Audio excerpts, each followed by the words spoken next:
Chez les Européens, vous avez 2 grands blocs. Vous avez ceux qui disent: «Il nous faut un euro faible pour pouvoir exporter» et donc là aussi, le discours sur la réindustrialisation, on va réindustrialiser, c'est un peu le discours qu'on entend en France. Sachant que moi, je me pose la question de savoir qui on va mettre dans les usines. C'est-à-dire que les entreprises industrielles qui existent encore ont du mal à recruter, elles ont du mal à trouver du personnel à la fois motivé et compétent. Et donc, faire cette réindustrialisation, je maintiens, on est là encore dans l'incantation.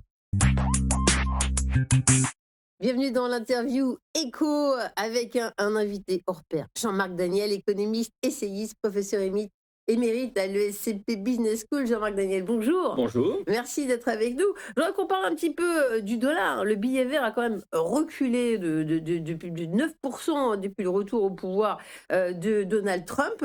Est-ce qu'il a perdu son statut de valeur refuge? Et puis, il y a plein de Français qui disent: «Oh, c'est super, il nous faut un euro fort». Tout ça, est-ce que c'est vrai? Est-ce que c'est votre analyse, Jean-Marc Daniel? Alors, sur le fait que le dollar ait perdu son aura, c'est en partie vrai. C'est-à-dire qu'un certain nombre de pays cherchent à quitter le dollar. On le voit bien d'ailleurs dans l'attitude des banques centrales qui se remettent à acheter de l'or. Et ce qui justifie d'ailleurs, ce qui explique en partie Le prix l'envolée de des l'or. cours de l'or. Je rappelle qu'il y a 50 ans, quand l'or est sorti du système monétaire international, quand l'or a été considéré comme une matière première banale et n'étant plus une référence sur le plan strictement monétaire, le cours de l'or, c'était 42 $ l'once. Et à l'époque, les prévisions, c'était de dire, comme ça sert à rien, comme ça se mange pas, le cours de l'or va baisser systématiquement. Or, maintenant, on est à plus de 5 000 $ l'once et Et la c'est pas progression est fini. spectaculaire. Alors, ce qui est intéressant, c'est que les banques centrales sont en partie derrière ce mouvement. Tout le monde met en avant, par exemple, la Banque de Pologne, qui s'est mise à acheter considérablement d'or et qui annonce qu'elle va continuer à acheter de l'or.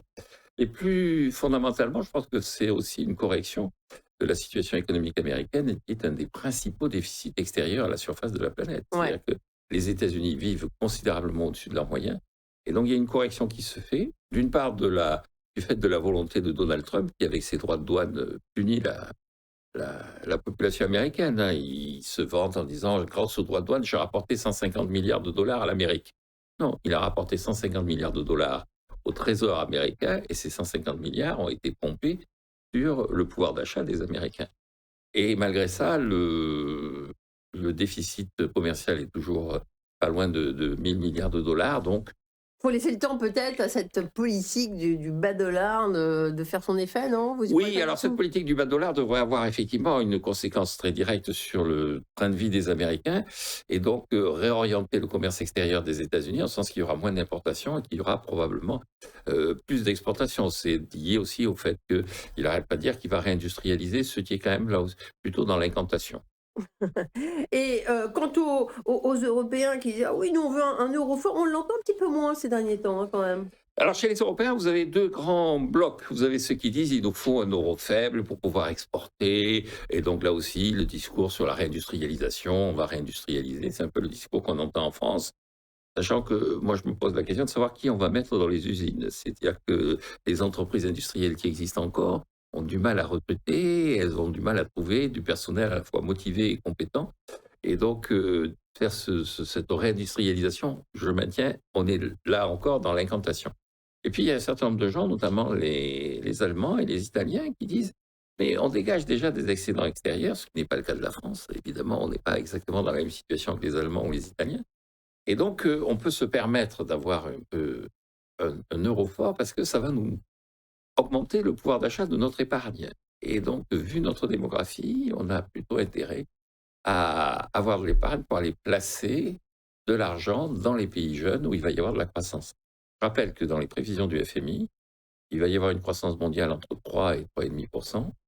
Le G7, les pays les plus développés, les 4 pays européens de référence, le Japon et les États-Unis, vont avoir une croissance globale de 1%, avec un peu mieux aux États-Unis, un peu moins bien en Europe.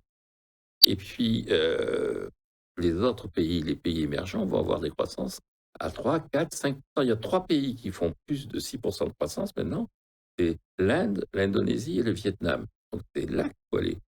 Et donc il faut y aller en exportant, puis il faut y aller en achetant des usines dans ces pays. On vient un petit peu, en France parce qu'il y a toutes ces atermoiements sur le budget, un pas en avant, un pas en arrière. 49.3 quand même, on avance. Donc, est-ce que, finalement c'est important que ça? Oui, on a un budget, mais, est-ce que c'est fondamental aujourd'hui finalement? Oui, je suis assez surpris du discours en disant il nous faut un budget, il nous faut un budget. D'ailleurs, tout le monde souligne au passage que en Espagne, où le gouvernement n'arrive pas à faire voter un budget, il n'y a jamais eu autant de croissance depuis le début du siècle. Donc, non, ce qui est frappant, c'est que il y a une sorte d'arbitrage qui se fait entre eux. Il nous faut un budget ou des élections. Il vaut mieux avoir un budget que de refaire des élections. La conséquence, c'est qu'on n'a pas un vrai budget. C'est-à-dire qu'on parle de faire des économies, mais la dépense publique continue à augmenter. Moi, je suis toujours très surpris de nos dirigeants qui viennent nous dire l'année dernière, c'était 1700 milliards, les dépenses publiques. Cette année, ça va être 1720 milliards. Donc, on a fait des économies. Je ne comprends pas. Alors, il s'explique, c'est par rapport à une tendance. Si on n'avait rien fait, ça aurait été beaucoup plus grave. Pour Donc, parler les chiffres, ça ou- devient un petit peu bizarre, ouais. oui, et donc je pense qu'il y a en réalité une forme d'approximation permanente autour du budget. L'important, c'est d'avoir un cadre.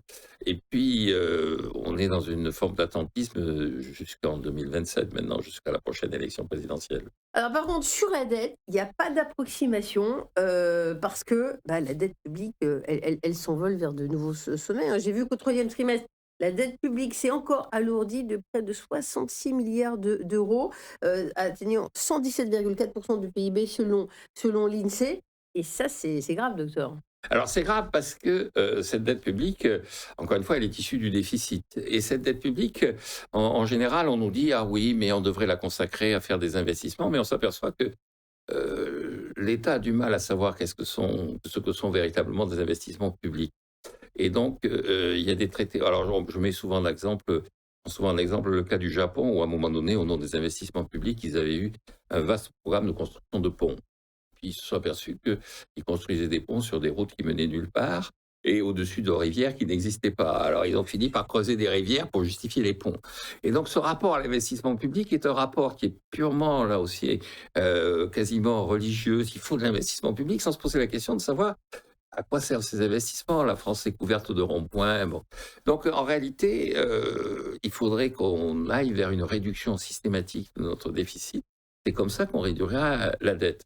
Je rappelle que le vrai problème pour moi de la dette, c'est ce que les économistes appellent Robin des Bois inversé.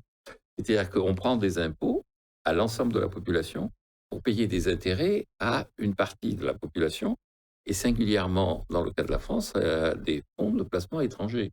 Au travers de la dette publique, nous payons la retraite des Norvégiens, alors que nous avons déjà du mal à payer notre retraite.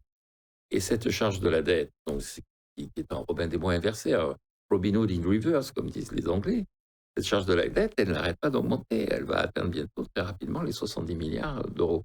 Donc il faut reprendre la situation bien en main. Alors, et la dette, je précise que vous êtes un grand spécialiste et vous en parlez même sur scène, hein, parce que vous êtes un grand vulgarisateur. Tous les lundis soirs, au Théâtre de Poche, le spectacle de Jean-Marc Daniel sur la dette. Comment ça s'intitule? Ça s'appelle la dette en vedette. Et j'essaie de sensibiliser les gens qui sont là au fait qu'effectivement, ils sont en train de payer les retraites des Norvégiens. J'ai rien contre les Norvégiens, mais la question qui se pose, est-ce que c'est l'État normal, est-ce que c'est la vocation normale de l'État français de payer la retraite des Norvégiens?